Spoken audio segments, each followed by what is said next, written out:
Headlines आप जान चुके हैं। आपको हम खबर दें, ring road scandal anti corruption Punjab की जानिब से तहकीकात का आगाज किया गया है।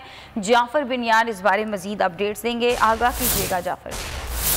जी बिल्कुल, रावलपिंडी रिंग रोड स्कैंडल में बड़ी पेशरफ सामने आई है कि वज़ीर आला पंजाब के हुक्म पर एंटी करप्शन की जानिब से अलग से इंक्वायरी टीम तश्कील दे दी गई। हमारे ज़राए ने ये कंफर्म कर दिया है कि डीजी एंटी करप्शन पंजाब गौर नफीस की जानिब से टीम तश्कील दे दी गई है, जिसमें जो है कानूनी, तकनीकी, माशी माहिरीन पर मुश्तमिल ये टीम होगी। रिंग रोड पर जो स्कैंडल बड़ा सामने आया पंजाब हुकूमत की जानिब से पहले एक टीम तश्कील दी गई थी, लेकिन अब इंक्वायरी जो है एंटी करप्शन पंजाब खुद करेगा और उसमें तमाम जो है पहलुओं पर नजर रखी जाएगी। कौन जिम्मेदार अफसर होगा, इसमें जिम्मेदार हुई पहले जिस तरह उनको मुअत्तल किया गया, उनके खिलाफ सख्त तहदीदी कार्रवाई की जाएगी। और अब ये बड़ी खबर सामने आई है कि एंटी करप्शन पंजाब ने की जानिब से इंक्वायरी की जा रही है। आज से ये टीम तश्कील दी गई और आज से बाकायदा अपनी वर्किंग शुरू कर दी गई है। जी बहुत शुक्रिया आगाह करने के लिए।